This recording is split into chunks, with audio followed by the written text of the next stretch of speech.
जम्मू कश्मीर के बारामूला लोकसभा निर्वाचन क्षेत्र से सांसद शेख राशिद को दिल्ली कोर्ट से राहत मिली है। दिल्ली की पटियाला हाउस कोर्ट ने आतंकी फंडिंग मामले में सांसद शेख राशिद को 2 अक्टूबर तक जमानत दी।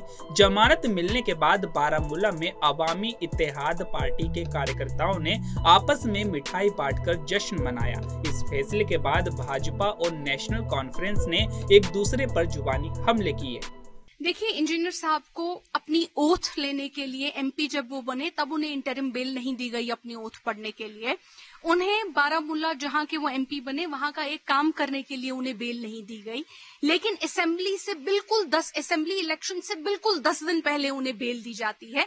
चलिए, अच्छी बात है, देर आए दुरुस्त आए। अगर हमारी जुडिशरी को और बीजेपी को लगता है कि अभी का उनका बेहतर मौका है बाहर आने का, तो अच्छी बात है। लेकिन मेरे 2 सवाल उनसे रहेंगे। पहला सवाल मेरा रहेगा कि जम्मू और कश्मीर के 5000 बच्चे हमारे जो है नौजवान जो है बाहर की जेलों में बंद हैं। जो रियायत इंजीनियर रशीद साहब को दी गई है, क्या ये रियायत उन बच्चों को भी दी जाएगी जो 5-5 हजार बंद है? क्या उन्हें भी छोड़ा जाएगा, या ये सिलेक्टिव ट्रीटमेंट सिर्फ 1-2 लोगों के लिए दिया जाता है? मेरा दूसरा सवाल रहेगा, बीजेपी की सरकार यहां पे अगर कोई इंसान होता है जो इस तरह के केसेस में मुलविस होता है, उसके रिश्तेदार को भी सरकारी नौकरी नहीं दी जाती। अगर उसका रिश्तेदार बच्चा कितना भी मेरिटोरियस हो, उसे सरकारी नौकरी में आने नहीं दिया जाता। अगर बीजेपी की गवर्नमेंट, अब चलिए अच्छी बात है कि वो उन्हें एमएलए बनाने के लिए एनकरेज कर रही है, एमएलए बनाने के लिए इनके फॉर्म एक्सेप्ट कर रही है, इन्हें बाहर छोड़ रही है, तो आप उन बच्चों को जिनका इसके साथ कोई दूर दूर का वास्ता नहीं है, उनको आप सरकारी नौकरियों से महरूम क्यों रख रहे हैं?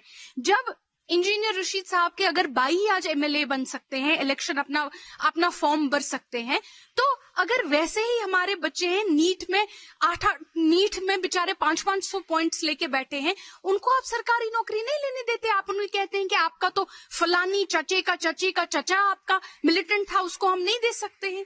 तो ये जो रियायत इंजीनियर रशीद साहब को दी जा रही है, ये सिर्फ 1 या 2 इंसानों पे महदूद नहीं होनी चाहिए, जिन इंसानों की वजह से बीजेपी को लगता है कि उन्हें इलेक्टोरल फायदा होगा।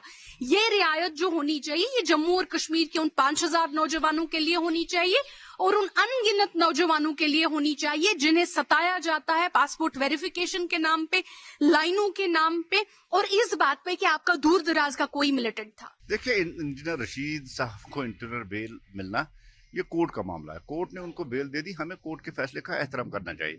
और उनके बेल पे छूटने से भारतीय जनता पार्टी को कोई फर्क पड़ने वाली नहीं। अगर कहीं बौखलाहट बढ़ जाएगी तो वो उमर साहब को बढ़ जाएगी। अगर किसी की नींद उड़ेगी, वो नेशनल कॉन्फ्रेंस उमर साहब को की नींद उड़ेगी। भारतीय जनता पार्टी को वो बंद रहे या छूटे, हमें कोई फर्क पड़ने वाला नहीं। भारतीय जनता पार्टी पूरी ताकत के साथ जम्मू कश्मीर में इलेक्शन लड़ रही है और इलेक्शन में हम जो मैजिकल फिगर्स है उसको हम पूरा करेंगे।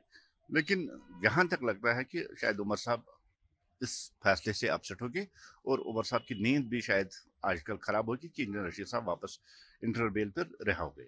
उनमें पहले ही इल्जाम लगाया कि बीजेपी यूज कर रही है अपनी अवामी पार्टी को। नहीं, उमर साहब तो छोड़िए, उनको लगता है कि शायद सारा जम्मू कश्मीर उनकी जाती विरासत है और कोई भी कैंडिडेट, चाहे वो इंडिपेंडेंट हो चाहे और कोई पार्टी इलेक्शन में उठे, उनको वो बीजेपी के सारे एजेंट लगते हैं। खुद वो कब बीजेपी का एजेंट रहा, उसको एक बार सोचना चाहिए कि सबसे पहले अगर कोई एजेंट बना बीजेपी का तो वो उमर साहब थे। तो आपको लगता है कि कैंपेनिंग या बाकी पे इलेक्शन पे इम्पैक्ट पड़ेगा? नहीं, मैंने कहा ना, भारतीय जनता पार्टी को कोई फर्क पड़ने वाला नहीं। ठीक है, इंजीनियर रशीद साहब आएंगे, कैंपेनिंग होगी, कैंपेनिंग में वो हिस्सा लेंगे, फर्क तो जरूर पड़ेगा, लेकिन वो नेशनल कॉन्फ्रेंस को फर्क पड़ेगा, पीडीपी को फर्क पड़ेगा, हमें फर्क नहीं पड़ेगा। और सबसे ज्यादा जो फर्क पड़ेगी वो नेशनल कॉन्फ्रेंस को पड़ेगी और उमर साहब की नींद आज जरूर उठ जाएगी। और जो बौखलाहट उनमें फैली हुई है, जिस तरह से आज वो टोपी उतार के भीख मांग रहे हैं, मुझे लगता है कि वो दिन आ गए हैं कि वो पूरी तरह से अब भीख मांग ले।